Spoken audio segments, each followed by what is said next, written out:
Welcome to Rates and Barrels. It is Wednesday, December 20th, the 2023 finale of Rates and Barrels. On this episode, we've got a bunch of loose ends to tie up before the New Year's. You know what? People know this by now if they listen to the show. I like to clean everything out and start fresh every single year, right? Inbox zero. People know that about me. Cleanse. The cleanse, the purge, it has to happen before the end of the year. So all of the little bits of information we've had kind of rolling over on the rundown for the last couple of weeks, it's all just mushed together to make one show to just cap it all off so we can all say, hey, 2023 was great, and now we're moving on to 2024. But it is the time of year where you drop your best pitches of the year. So best pitches of 2023 up on The Athletic, the good, the sweepy, and the nasty. And I'm not kidding. I spent about 10 minutes of show prep time watching the Bobby Miller four-seamer, and then a few more minutes watching the Jordan Hicks two-seamer. That was just ridiculous. He basically turns Luis Urias into a top at the plate in that clip that you chose for the piece. Yeah, it ended up being kind of subjective because I wanted to use Stuff Plus, but I didn't want it to be super theoretical. So I also got up the run value list. And when you have those two lists up, they don't port up exactly correctly all the time. So you end up making choices.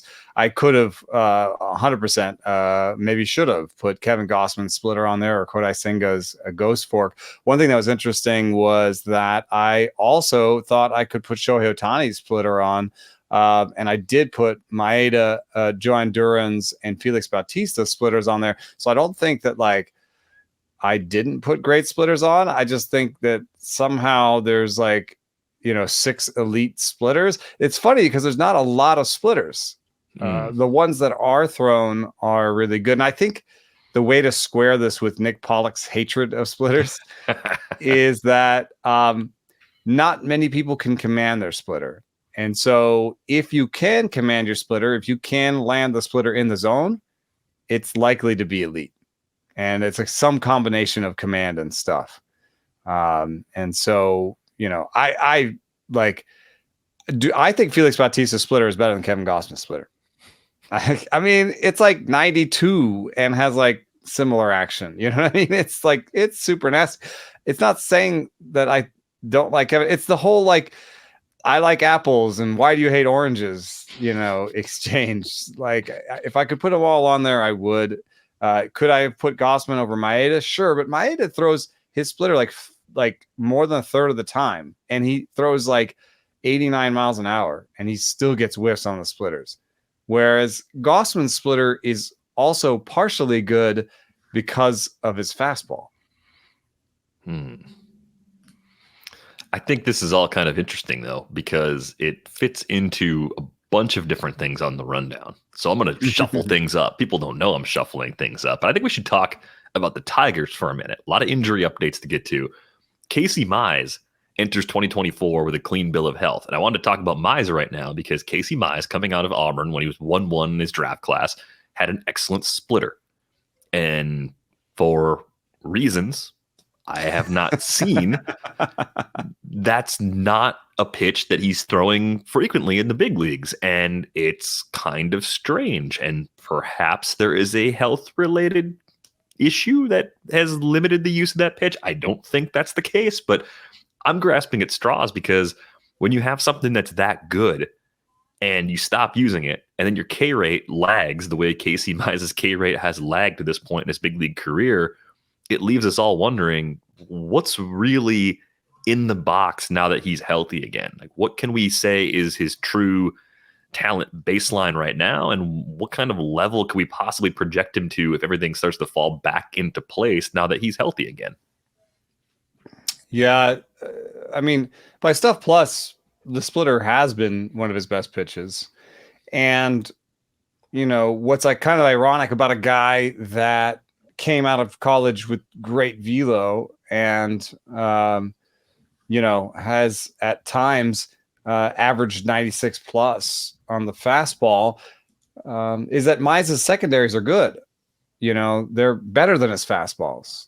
And so what I think that the actual lesson here with Casey Mize is that no matter how hard you throw, shape matters. And when you look at his four seam, it has below average ride, but it doesn't supplement that with tail. So now you're looking at that Bobby Miller thing and you love it. And why do you love it? It's because it has ride and tail. And Casey Mize's four seam has neither. Then you look at his sinker and you're like, well, the sinker is okay, but A, sinkers allow more contact, and B, it's kind of close to average on the sinker too. It's not a Stroman-esque sinker where he's got 4 or 5 inches more drop than the average sinker. It's just kind of a sinker. And so that's why when you look at Stuff Plus, you see a high water mark of 94, 95 for his fastballs, and that's almost all due to the velo. And so shape always matters. That's something to learn for Paul Skeens enthusiasts. I think he has the velo. Yeah, he's got more buffer because he throws harder. It's true. It's true. And Shohei Ohtani does not have plus movement on his fastball, and he has plus velo. So there's a lot of room to succeed on velo. But Casey Mize at 96, the shape mattered even more. And so what I'm learning, what I want to hear from him coming out of surgery is as much about health as, did you work on the fastballs? Are you featuring a different fastball? Are you going more to a sinker-based approach? What's the deal? What's the deal with the fastballs? What's the velo? Is going to matter too. Because if the shape hasn't changed and he comes back at 94, 95, I don't think I'm in. You go back to 2020, there was a cutter in there for a little while. He did that almost 20% of the time. Results even weren't bad. I think it's one of those pitches that it's like, well, if the other fastballs aren't good, maybe going back to a cutter is something that Mize could try just to shake things up. If you don't get the velo up to the number you want, at least you get some different movement on that pitch, and that could change up the profile. But this Tigers rotation, Maeda is also in it, so I'm glad you brought him up as far as the splitter and what he's been able to do. It's a group of mostly discounted pitchers. The real exception, of course, is Tarik Skubal. Tarik Skubal is the only expensive Tigers pitcher. And like the projections on him are nutty. Yeah, they really are. His ADP in December is nearly inside the top 50 overall. 53.8 is actually where he is right now. So he's going the first 4 rounds of a 15-team draft. For some folks, that's an SP1. For others, it's an early SP2. Kind of depends on how you're building out the rotation. We love the park.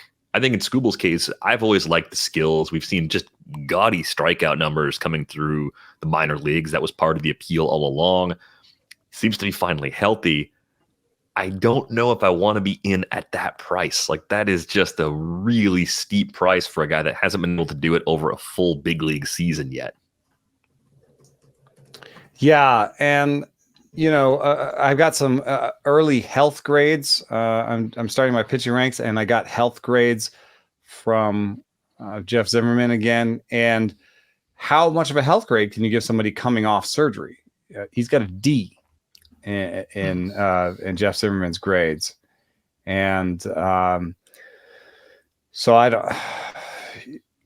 I know that his projections make him like the 4th best pitcher by Steamer, or 5th or something, but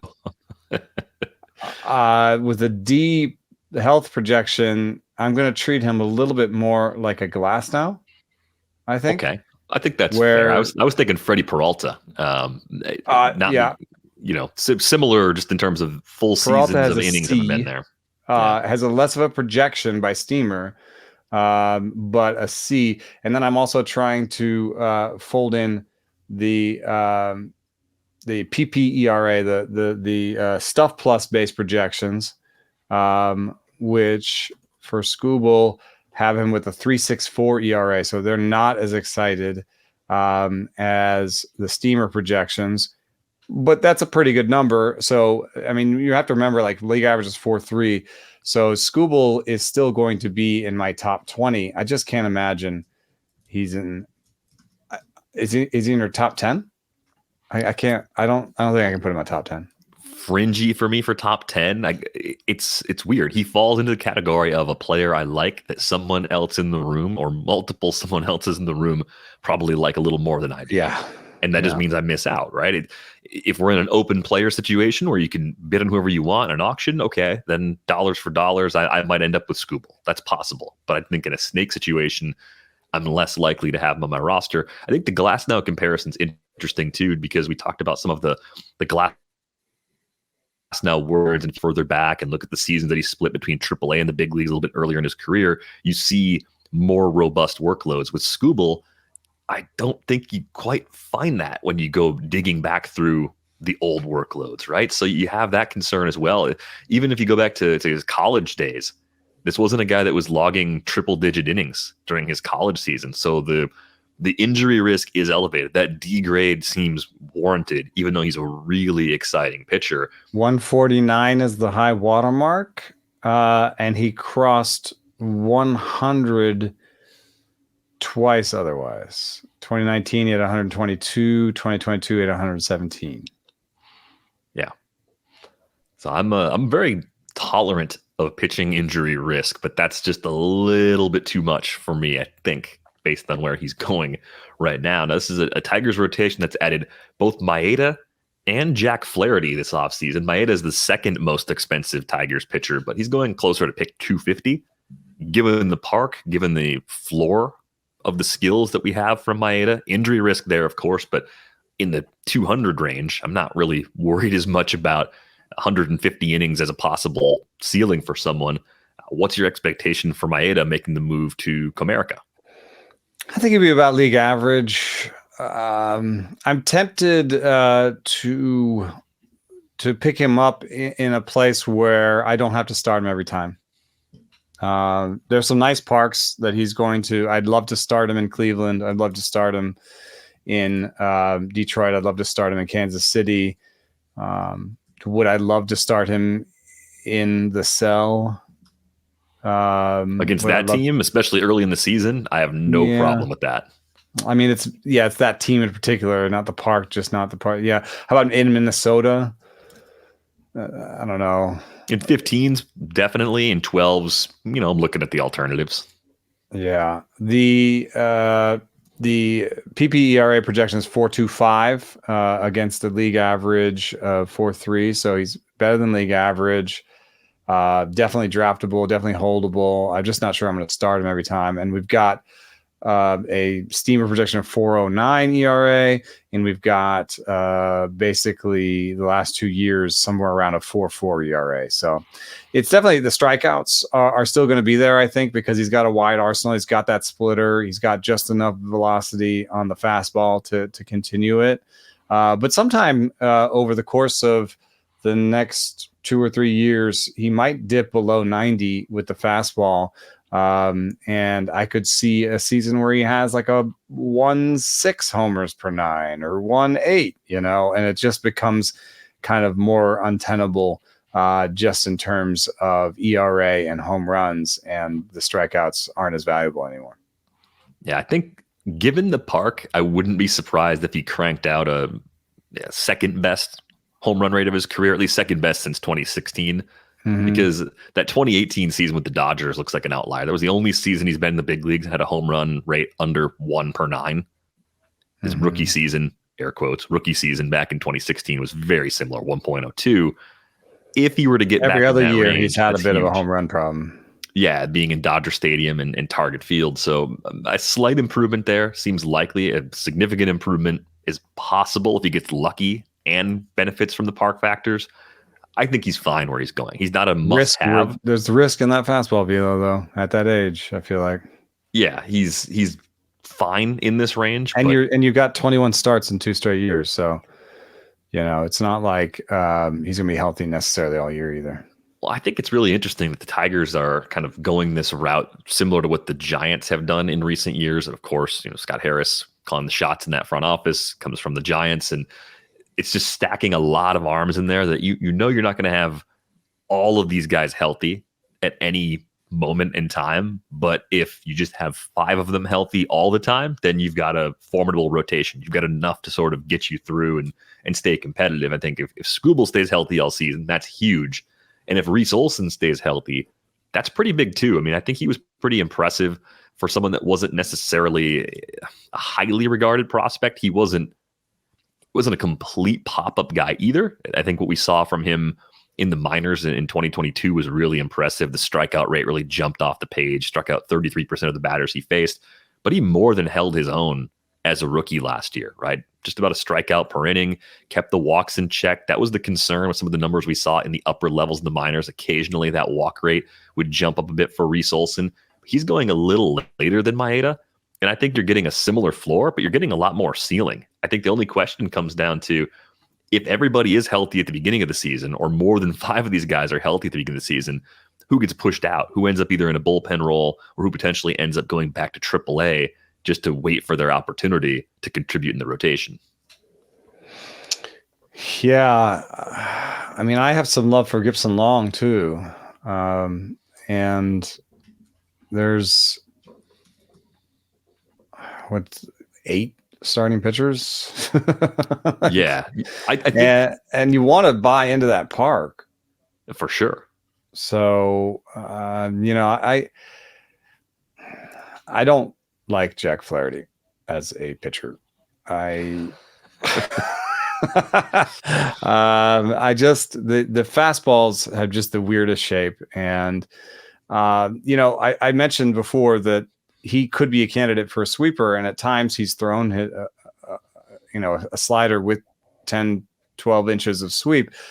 But I just, coming from where he's come, and having the discussions he's had with reporters about like velo and shape of pitches and stuff, like I just don't know how receptive he'd be to be like, hey, we think you'd be a great candidate for a sweeper. He'd be like, F that nonsense, or like, sweeper, I have a slider, I don't know, maybe after the struggles he's had, he's more receptive now to these things. But the sweeper's been around for a while and he hasn't really adopted it. So maybe it's just not his thing. It could be just mechanically not his thing too. So I don't want to forecast that in. I want to be like, oh, he's a great candidate for a sweeper. Let me just project him with a sweeper. He hasn't done that. Why would he do that? So I'm not necessarily buying on him. And then the other guys that I like, each has their own issues. Like Reese Olson has an elite slider, but the fastball shapes aren't great. And the command has been really coming touch and go. Matt Manning seems to have like 3 pitches and command, but in terms of results, like, have we seen enough to believe him with that strikeout rate? I mean, I love Stuff Plus, but like, am I gonna like, oh yeah, 16% strikeout rate, this is gonna work? Sawyer Gipson-Long has like no pedigree at all. Nobody knows who he is, and nobody, or at least he was never highly rated among prospects.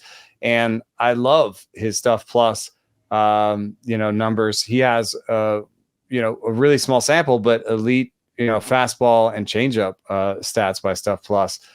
I mean, he might be the one that I actually buy on, but it would have to be super cheap because I don't even know if he's in the rotation right now. And there's plenty of people telling me, like the Fangraphs future value grade is 35. That team ranked 29th best prospect by Fangraphs on the Tigers, not overall. So there's plenty of people who think he won't succeed. I don't want to take my Stuff Plus and bid $10 on Sawyer Gipson-Long. I don't think you'll have to. I think he's the kind of guy that in, say, AL labor is $3 in the end game. But right? But in a 15-team league, I don't know if he's draftable, considering that I think it goes Skubal, Flaherty, Olson, Maeda, Manning, with Mize ahead of Gipson-Long as the first guy in. I mean, who's out if Mize is healthy? Olson? He probably has an option. Jeez, are we at the point where Jack Olson has Flaherty an to the option. bullpen's a possibility? Yes. I mean, what did They the need Orioles bullpen do? help. And what did the Orioles do?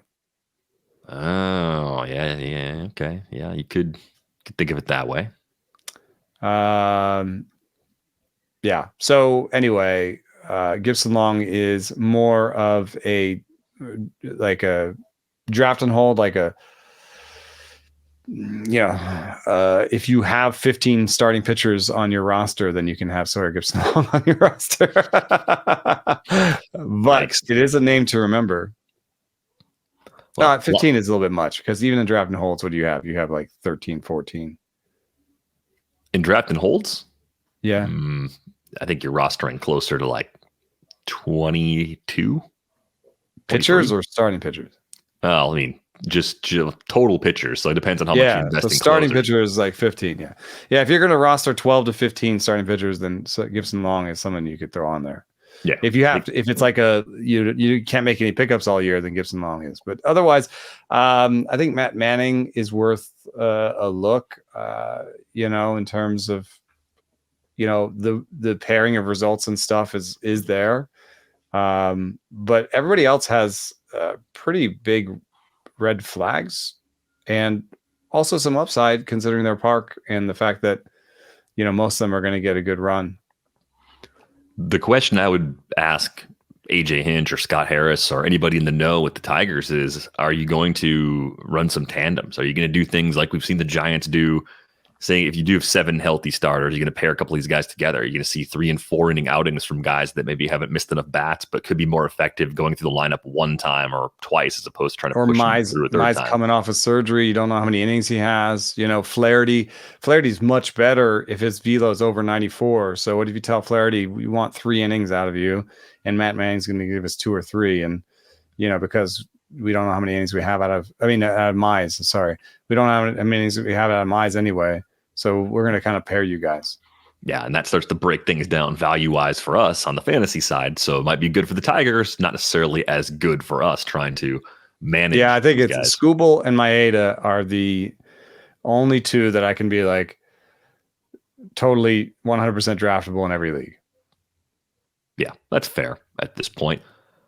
Let's move on to a few other things that have happened recently. Staying in one place, Lourdes Gurriel Jr. re-signing with the Diamondbacks. Not a player that I'm normally excited about, but it's 3 years, $42 million, opt out after year 2, club option for 2027. Steamer only has 17 homers projected. I think there's a little too much of 2022 baked into that, where we know he had an injury. It was a wrist injury for Gurriel. It sapped a ton of his power. I think if you look at the overall production, the barrel rates support more of a 20-plus home run guy. I think what we saw last season is actually repeatable.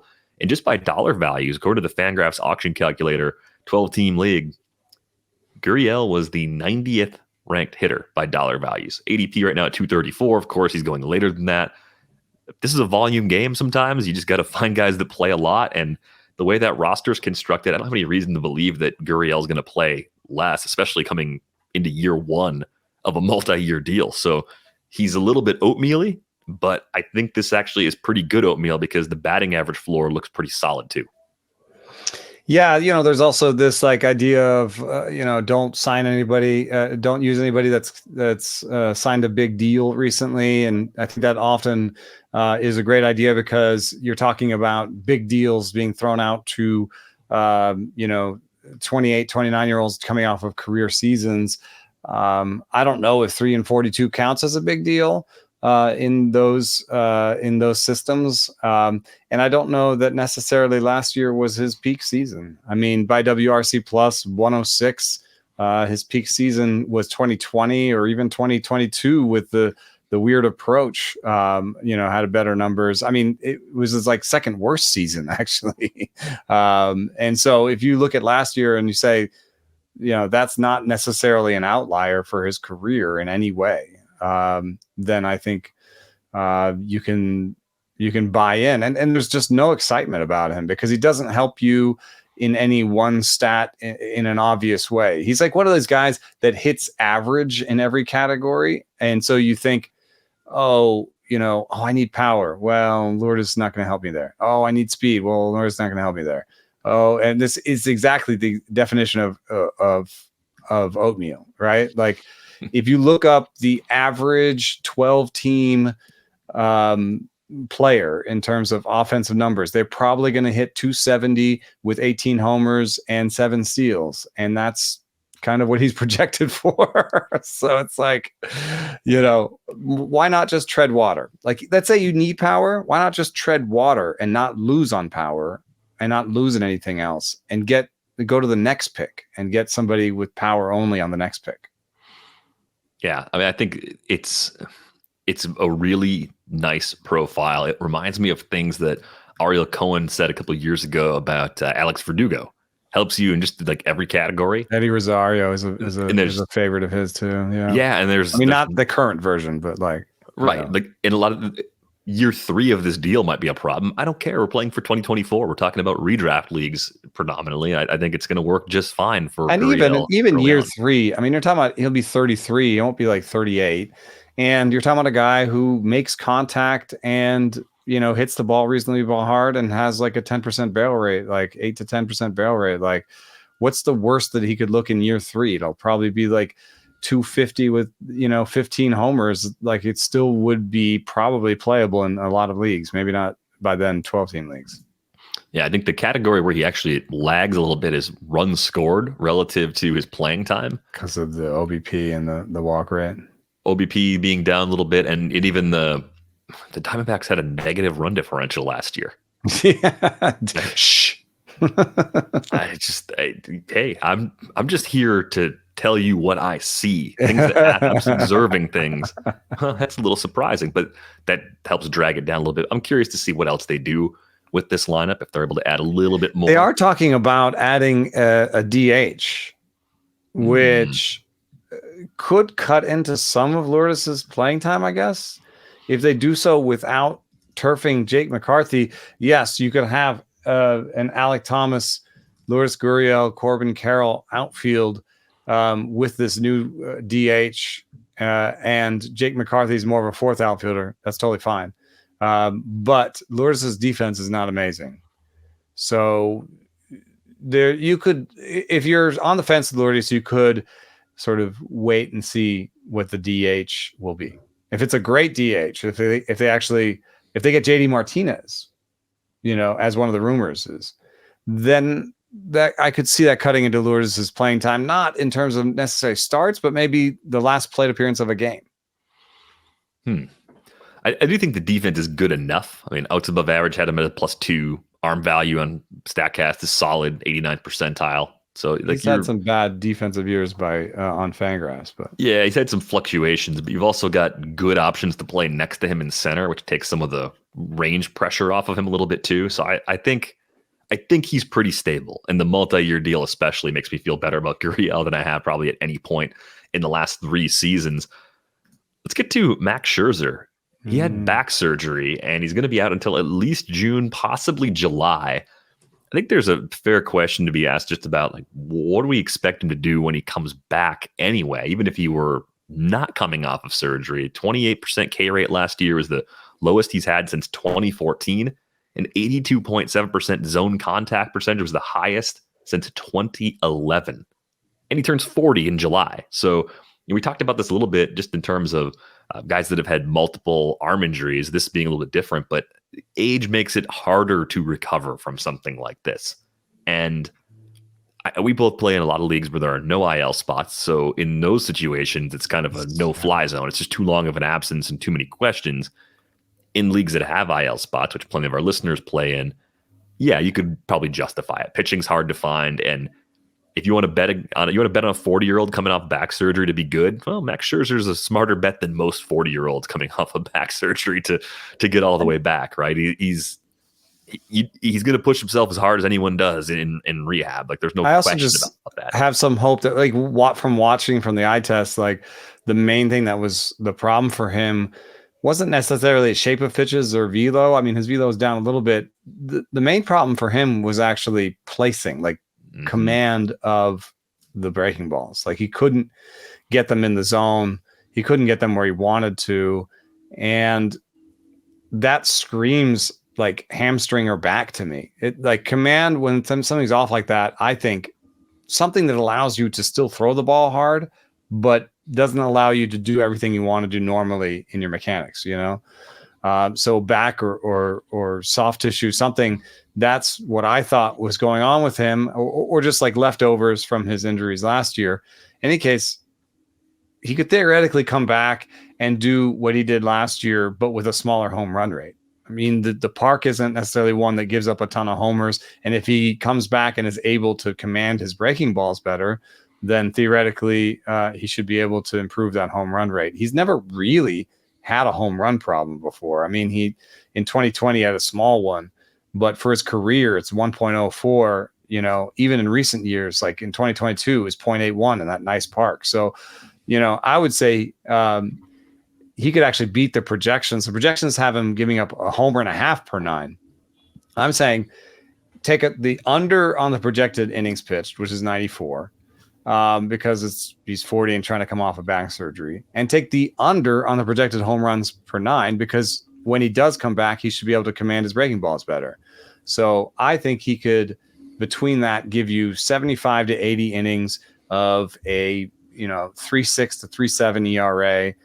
With 10 strikeouts per 9. So absolutely someone that is stashable. I have a lot of leagues where I have a lot of IL stints. It's kind of, some of them are like leftovers from COVID, where we just kept adding IL stints, IL slots. And in those leagues, I would absolutely want to have a stashable Scherzer. Yeah, so context matters in a big way as far as stashing Scherzer. Price is going to fall quite a bit, of course, given the timetable. Yeah, an interesting situation if you are a Rangers fan, because Jacob deGrom is due back in the second half next year, and you've got Scherzer due back in the second half next year, but you've got to somehow get to those guys. Right, yeah, so it's like, okay, and they just added Tyler Mahle on a 2-year, and he's not due back deal until the second half. Right, so deGrom looking for August. Mahle had his surgery in May of 2023, so the All-Star break is probably the more realistic window for that. You could say a year, but it's usually a little longer, 13. Eovaldi starts great, sense. So like you might have your ace for the first half, and then you sort of tag team, high five, in comes Scherzer or deGrom. I mean, I think they'll be okay overall, but there's also the function of narrative, right? Like, let's say they are like, well, we're gonna have second half studs. Like, what if they just go out there and like, Owen White is our 5th starter? It's fine. We're gonna skip him and we're gonna make it. And we're gonna score a lot of runs. But what if they then fall behind and it's like, oh, like you guys went deep into October last year and you're all tired and you're all hurt and you're falling behind and the Astros are surging and the Mariners are surging. Does that narrative start to weigh, or are they just like, nah, man, like we just need to tread water until our studs come back? So I don't know if there is a psychological component. There could be. There is an actual games win and loss component when you don't actually have a 5th starter with major league with a major league resume right now.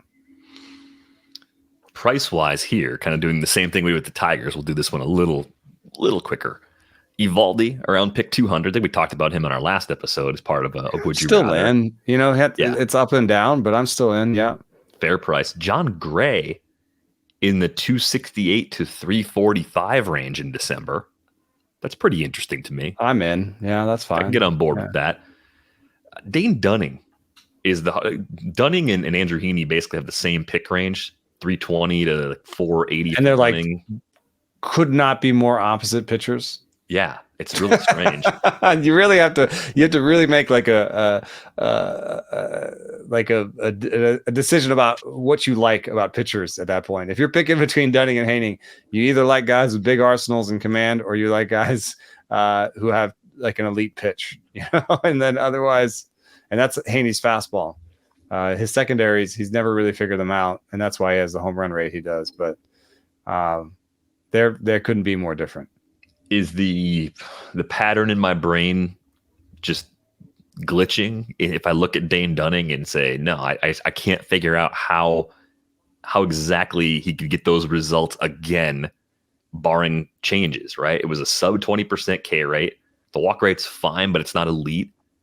And I don't know, like projections point to him being the same guy he was in 21 and 22. And that makes sense to me. Is there something else beyond what I see watching him and seeing the numbers on Fangraphs that I should take into account? It kind of reminds me of when, I don't know, again, making it a Brewer thing, like Adrian Hauser. It's like an Adrian Hauser sort of skill set where for a little while it can work, and then it usually goes back to not working particularly well. In Hauser's case, that was 2021. 3.22 ERA, 1.28 WHIP. That's as good as it gets. He's run ERAs over 4 in the 2 years since then. He's had a bad WHIP in the 2 years since then. That's kind of what I see when I look at Dane Dunning as another Adrian Hauser type, and with less velo. Yeah, I mean, he had great success early in the season, featuring the cutter harder than he'd ever had. And that's when he had the low strikeout rates, and in April and May, an ERA of 177, 222, even in June, a 362 ERA. And that was on the back of some pretty insanely low strikeout rates. His K9 started with 5 from May through June. That's not usually something that will go long term. And so in July, it all started to fall apart for Dane Dunning. And he had a 5 ERA. So then he went back to the slider. And in the second half, he featured his slider harder than he ever had before, despite being still a 4-pitch guy, or, you know, sometimes even throwing the curveball and being a 5-pitch guy. He was throwing the slider 40% of the time by the end of the season. And his strikeout rate went up. And then, you know, if you look at K9, you know, his K9 in August was 11.5. In September, it was 8, you know, but the home run rate went up. I guess he became more predictable as a pitcher. So if you wanted to be an optimist, you could see someone that settles in where he's figured out how to use the cutter and the slider, and he settles in at like a 20% K rate and 1 homer per 9 and is a usable player. But I don't think that you can really look at this whole thing and say he's going to have a 3.3 ERA next year. I think you could bet against a 4.5 ERA and say he's going to be usable, but I think usable means more like a 4 to 4.3 ERA. Yeah, that's more in the range of what I'd be comfortable buying into with Dunning. And I think most people see it that way, just based on how discounted he is relative to what he did last year.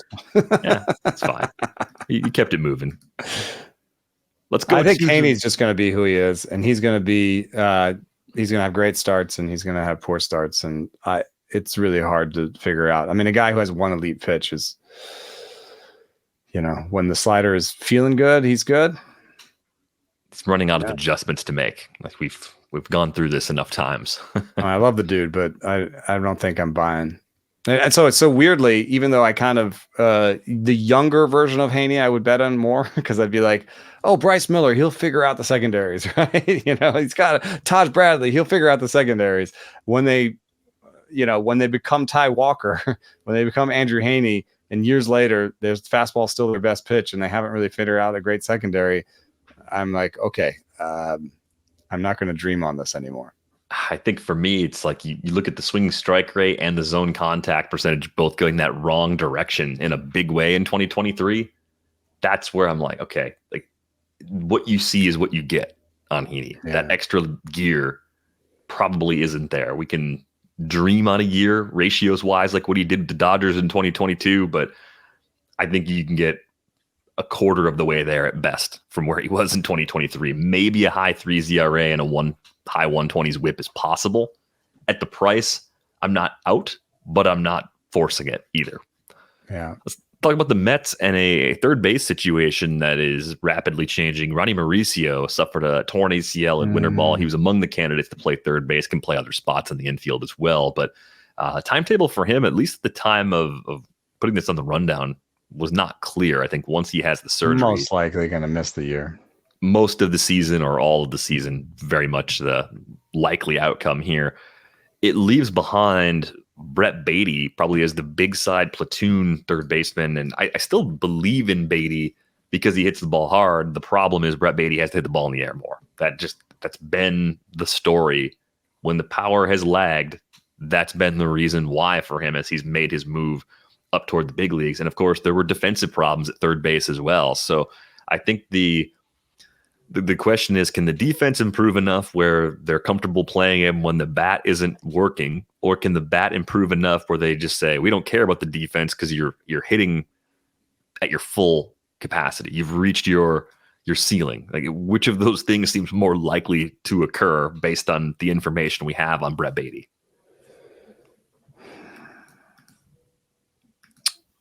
I don't think we have enough information on Brett Baty. So I'm going to go with the upside. 431 plate appearances. You can say what you want about the barrel rate. The max EV is good. The strikeout rate's not great. The ground ball rate is bad.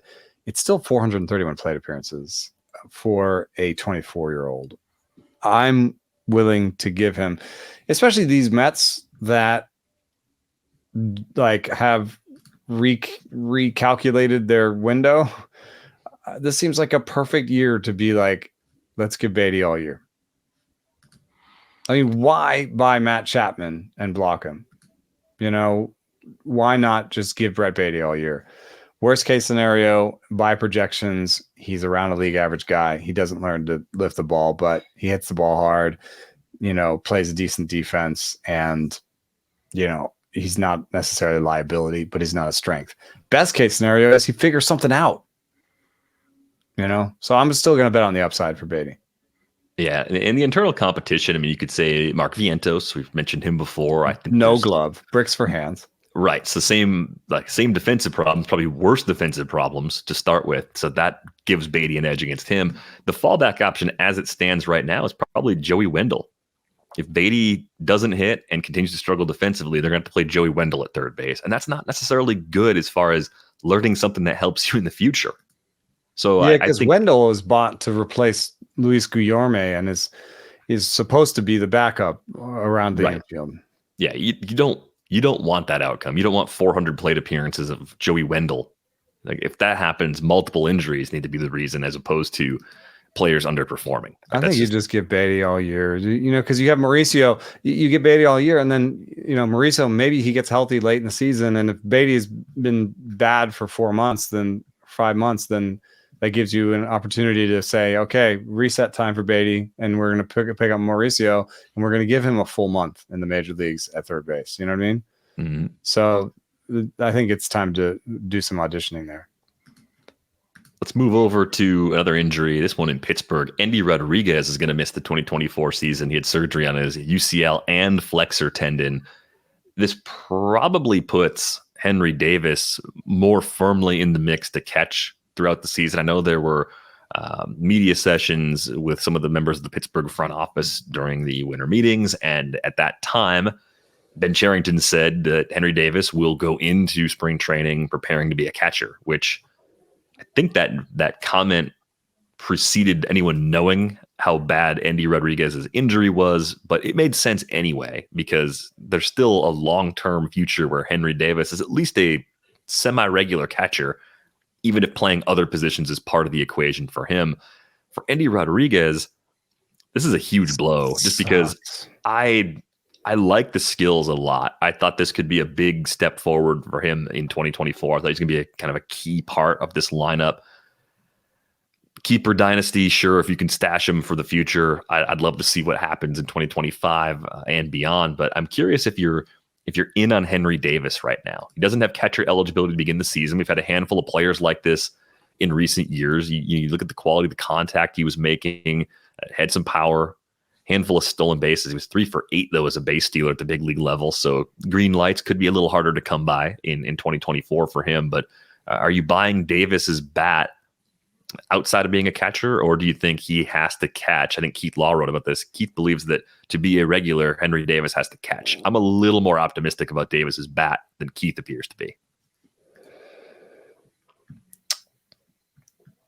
Yeah, it's a little bit of a weird bat path for me. it kind of, I know that he doesn't have like huge ground ball rates on his resume, but it's kind of a flattish bat path for me. And so like, a 7% barrel rate, 110 max EV, that like, it's possible to me those are his true talent numbers. Like I know I just said Baty, it's, it's not, I'm just saying it's possible. I'm not saying that I believe those 100%.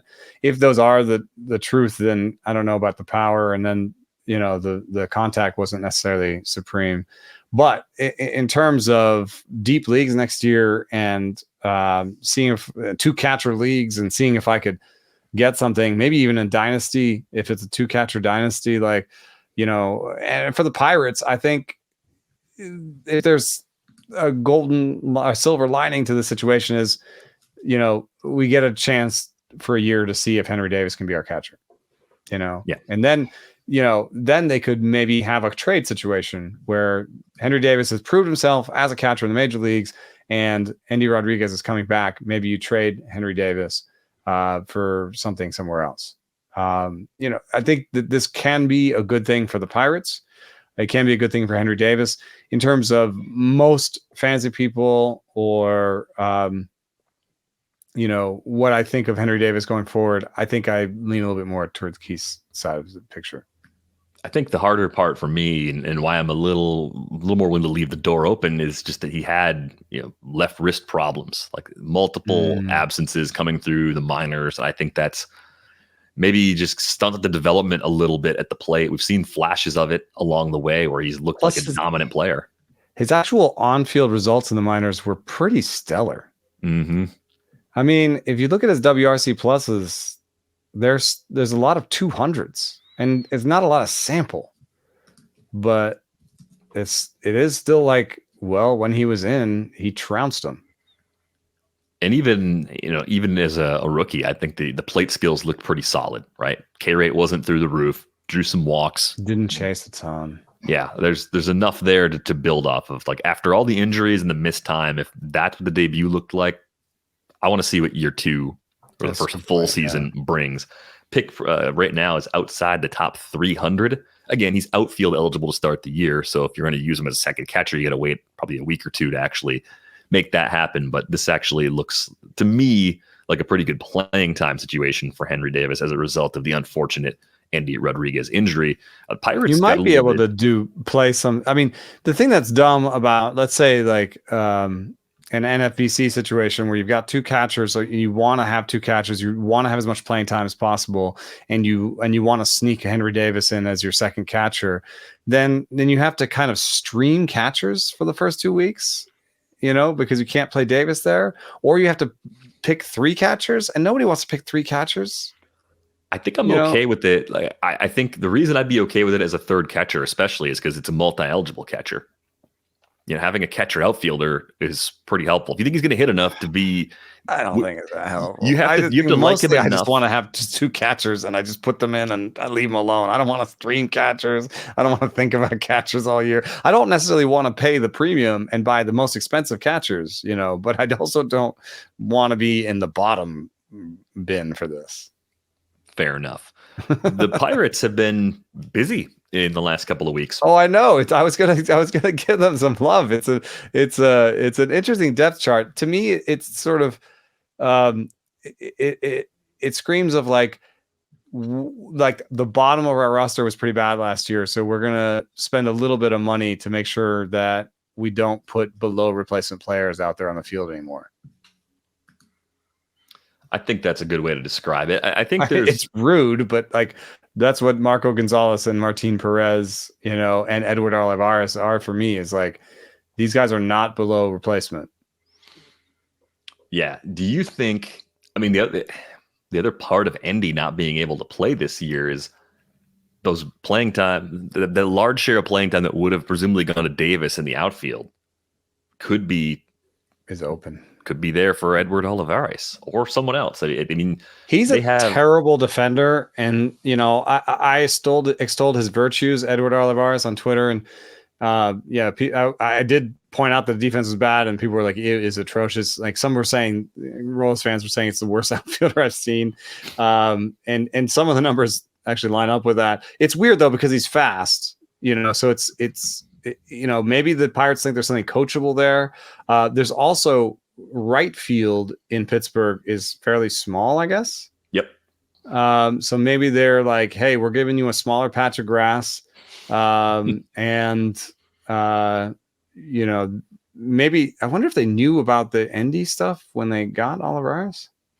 Maybe. I mean, it could just be a depth grab. I mean, what happened with the Royals' flurry of activity, adding a bunch of guys to the 40-man caused them to move a bunch of players in these smaller trades, and like that may have just been, hey, we can get a little bit better on the margin. That's the downside of the Royals like buying, I guess. They had to lose some players too. They obviously didn't value Olivares. I think they could barely keep him up in Kansas City. Yeah, I kind of, so this is an odd take. I kind of like Jonathan Heasley. I think the Orioles that's another guy they lost. Yeah, I think the Orioles could turn him into something. There was he has 3 average pitches by Stuff Plus. Yeah, because I talked about him on the radio in the year he got called up. I saw what he was doing in the model. I saw some of the results in the minors, and I know he was never a prospect. Jonathan Heasley is the very definition of a Lodem player. Like, I'm going to more clearly define that in 2024. It's on my list of resolutions, but basically never a highly regarded prospect. No real model that like loves him to death. I mean, I can't say that Stuff Plus loves him. No, but also Stuff Plus would lead you to believe that ERAs north of 5 probably aren't his true talent level either. Right. And then there's also the growing trust in the Orioles being able to make some tweaks with pitchers. And then there's also on top of that, Chris Holtz, shout out. Like Chris Holt's going to be get his hands in Heasley. Yeah, there's probably a little more here than meets the eye. It doesn't mean he's a starter. It doesn't mean he's going to be fantasy relevant anytime soon. I'm curious to see how they use him. Maybe they'll use him in a Tyler Wells of 2 years ago sort of role where it's a couple innings at a time and he's just support behind the rotation. But I thought that was a kind of a sneaky pickup that the Orioles made as a result of the Royals' recent roster purge. Pirates also brought back Andrew McCutchen, which just feels right. Martin Perez is now there in the rotation to help chew up some innings. We talked about that a couple of weeks ago. They really needed some volume. When McCutchen can come back? What do you mean? Was he hurt? Yeah. Semi-tear of his Achilles. I have not heard. Oh, yeah, that's right. That was kind of like a potential sad ending. Partial tear. I don't see a timetable. He's sitting on 299 career homers, though. So getting number 300 in front of the home fans at PNC Park is probably on the to-do list for some point in 2024. But that also crowds up the playing time situation for some of the depth outfielders because you presume that Kutch is going to be mostly a DH option for them. That we're going to spring training with an open mind. Okay. They're even talking about him playing the outfield, so it looks like he'll be ready for spring training. And some of the guys they've found over the past few years will slide into depth roles. Josh Palacios was not amazing last year, but was replacement level-ish. And he benefited from some the Pittsburgh Pirates updated their training methods at AAA to mimic what they do at the major leagues. Something we've talked about with the Giants doing something similar, so that players are just used to big league preparation and the flow of the daily work and the types of training that they're doing by the time they get to the big leagues. So Palacios, benefited from that. At 28, I don't know that he has a lot more upside, but as a lefty batting backup to Olivares, Sawinski, and Reynolds, I do think he can be a decent fourth outfielder. Ji-Hwan Bae, was forced to start at times for them last year, and at 24, he may have some upside, but he hits the ball fairly softly and doesn't make up for that with a ton of contact. I think he's better cast as a backup himself. And now you've got Bae as the backup at 2 or 3 positions, I think. And so, by signing guys like Martin Perez and Marco Gonzalez, trading for Edward Olivares, and then also combining that with some of the guys that got the benefit of playing time last year when they were bad in more depth roles. I mean, I think this looks like a decent team. There's a certain amount that depends on Rowdy Tellez being healthy again. They signed him to play first base, and Tellez said he was playing through injury a lot last year. We've seen him be as good as 10% betting league average with 35 homers in 2022. If he can get anything back to that, then you've got what have you got as your middle of your lineup? Oneil, Cruz, Brian Reynolds, Jack Sawinski, Rowdy Tellez, and Ke'Bryan Hayes. That's pretty good. You've brought up the bottom of your lineup with Olivares, Henry Davis, the playing time and production and the improvement you've gotten from Bay and Palacios.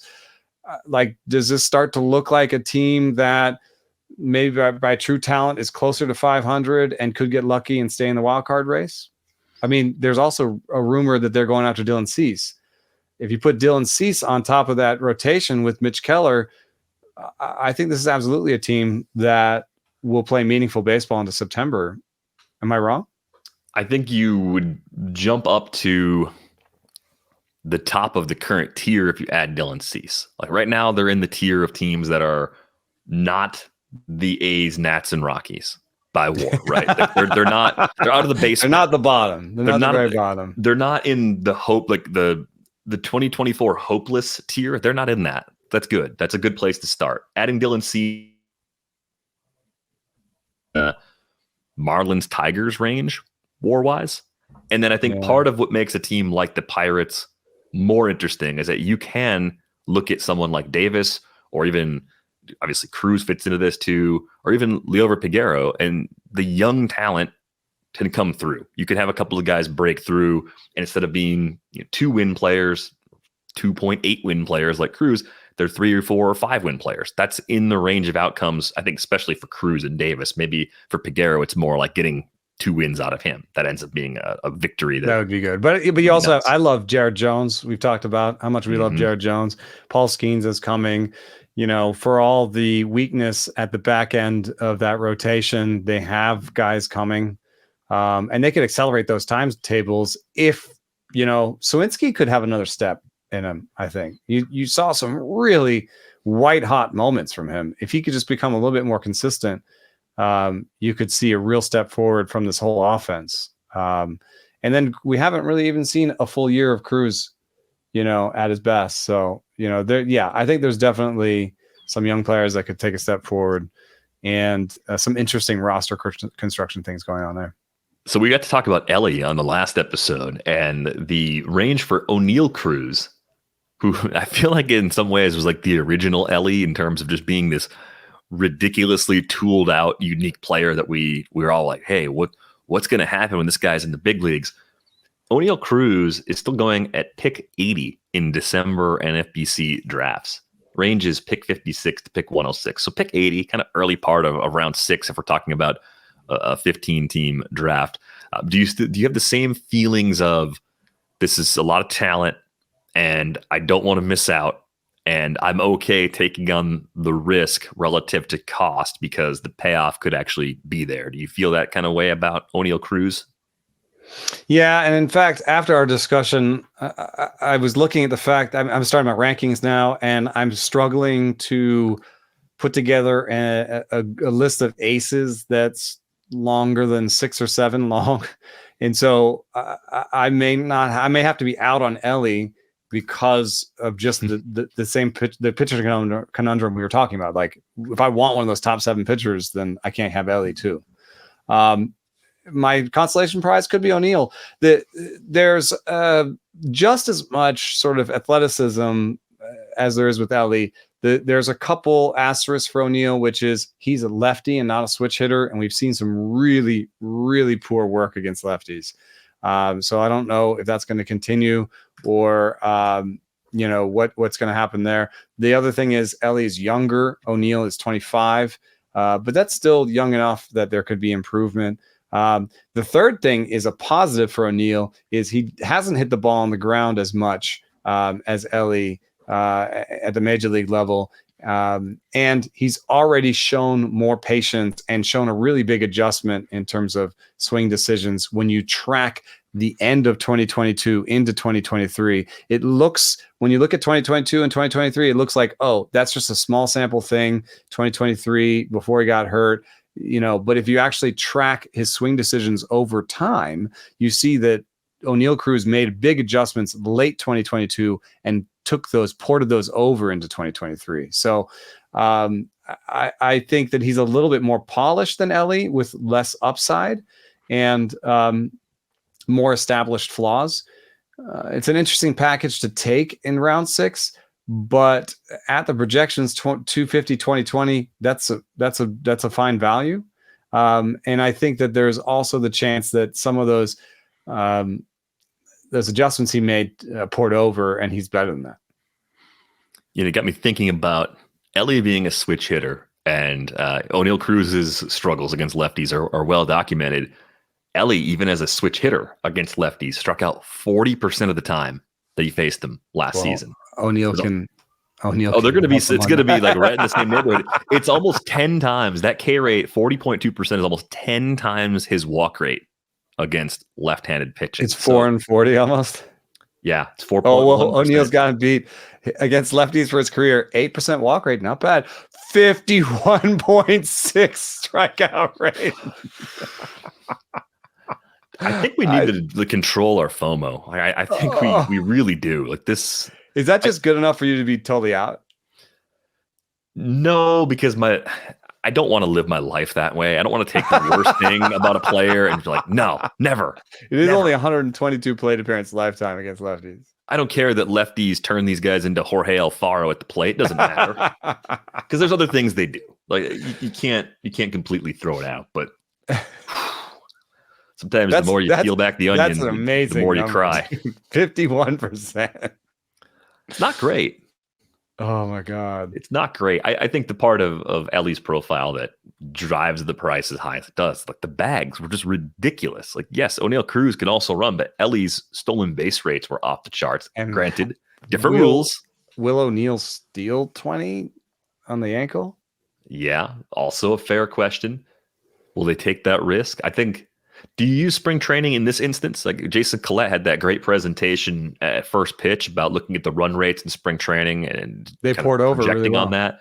Like especially for a guy that's coming off an injury like Oneil Cruz, if you see him attempt 4 or 5 steals in Grapefruit League play, that would be meaningful to me. Yeah, that would matter, right? So maybe you kind of need to see it before you can trust it. I also worry that if Oneil Cruz tears the cover off the ball for a few weeks in Florida, we're talking about a more expensive player in March. Because that's just how it works. That's true. Here's one. Here's a possible resolution opportunity for me. Should I finally give up on Nick Senzel? He has a fresh start with the Nationals, gets to play a natural position. Going to be their everyday third baseman, it sounds like. The problem every day? Sorry. Yeah. Rude. That was rude. The man wants to play every day. That's right. I'm not I couldn't resist. So even if you want to be an optimist about someone who's had some pretty bad luck health-wise, he's got a career 4.8% barrel rate. He has 0 partial seasons where he's been league average against same-handed pitching. So righty on righty for his career, Nick Senzel, 219, 288, 330. That's playing half his games in Great American Ballpark. So you've got some questionable power skills with a sub 5% barrel rate, a ghastly injury history, but a wide open runway for playing time. So in deep leagues, this is a deep league question. You're not doing this in a 12-team league. This is a guy that's more of a wait and see for any sort of shallow format. Are you intrigued enough by the possibility of 500 plate appearances? And I feel like that's a big number already, but it's at least possible for him with the Nats and going back to a natural position. Like Nick Senzel had to move to the outfield, and that can wreak some havoc on a player, especially playing center field. I would, in an NL only situation, I might go to like $5 or something. And the reason is he's got dual eligibility, outfield, third base. So that's CI 3B out, and in some leagues, I mean, he played 6 games at second, so some leagues may add a bunch more. That it can be a player that is overlooked in NL onlys for sure, because again, it's not exciting in the case, and it's not going to be great for your batting average, and you're probably thinking at 28 is there really much there, and I don't think anybody's going to buy him thinking, he's going to finally crank out that 2020 season we've been all waiting for. But you can get a lot of value out of somebody that can be your backup third baseman or be at CI or be your 5th outfielder, to carry a backup CI in your outfield who has the chance at everyday at bats is useful. That there's some that might be worth $1. I don't know what that's worth. It's worth something more than whatever your projection says. If your projection says he's worth $3, go to $4, because you will have in an NL only situation a backup on your roster. And hey, for what it's worth, he's topped 400 plate appearances in the big leagues twice. So 500 is not that outlandish when you put him on a less crowded depth chart. So I think for deeper leagues, only 400, your 5th outfielder is going to get 400 plate appearances. If you're lucky. Yeah, right. It could be worse. You did well if you got that much from the 5th outfield slot in a mono league. So yeah, I'm in for the deeper formats. I guess that would include draft and holds as well. I actually think the categorical contribution that might tick up a little bit. I think the average could be a little better than what we've seen in recent years. I think he could be more of a 250 guy, maybe splitting hairs. He hasn't had a 300 BABIP since his rookie year. But he runs well. I guess he does pull the ball a lot. I wonder if getting out of Cincinnati, he'll try to pull the ball a little less, try to spray it more, because he's not going to hit as many home runs there. I don't know. Could serve him, depending on how good that approach ends up being. I just like the low K rate too, is something that is a nice core skill for Nick Senzel to fall back on. I hope it works out for him, because I have tried many, many times to make this work on my rosters. I apologize. All right. Yeah. We did have a question via email about Roki Sasaki, and the deadline for him to have been posted passed, so it didn't happen. So thanks to Andrew for sending that question. It didn't seem like it was going to happen. There was a brief moment where there was a report coming out of Japan that he wanted to be posted, but team did not oblige in that. I do think it makes it more likely he gets posted next season. So that's interesting for dynasty keeper leagues. Could be somebody you pick in a first-year draft if he's available to you. It could be someone you trade for this year with their owner being depressed that he didn't get posted or whatever. I think it does make it more likely he gets posted next year. Yeah, that timetable could be moved up quite a bit compared to where it was back when Sasaki entered those keeper and dynasty leagues a few years ago. We've got a lot coming up here in 2024 before we go. It's we've always had big ambitions, and we got some things in the works. Can't talk about them yet because they're not signed, sealed, and delivered, but we're hoping to continue growing this show. We appreciate everybody who's listened throughout the season, shared the show, rated it, reviewed it, watched us on YouTube, listened to us, told their friends. Always feel free to send us questions, ratesandbarrels@gmail.com. We're still on the the dregs of Twitter, at Derek Van Riper, at Eno Saris. You can always drop us a note there. At Rates and Barrels is the way to find the show. But we hope everybody has a very safe and happy holiday season. We're going to take a little bit of time off. Eno gets a little vacation to start the new year, but I got a couple of special going to the Big Island. If you're on the Big Island in early January, give me a holler. You've got family there. I mean, that's the best. Yes. You don't need an excuse. And do give me a holler, because then that gives me an excuse to leave. He needs a couple of temporary escapes. I need to go to Ola Brewing. But yeah, it's been another great year on the show. It's been great working with you again this year, Eno, and looking forward to what we can do in 2024. Yeah, I'm really excited. It's going to be fun. And thanks for everything, man. It's been a really great year. This year has been bonkers. Another cross-country move, became a dad. I think 2024 will be a little more like settled for me from a personal perspective. That is my hope. That is like the one thing that I am hoping for in the upcoming year. But again, have a great and happy holiday season, and we appreciate all of you. And we are back with you in 2 weeks. Thanks for listening.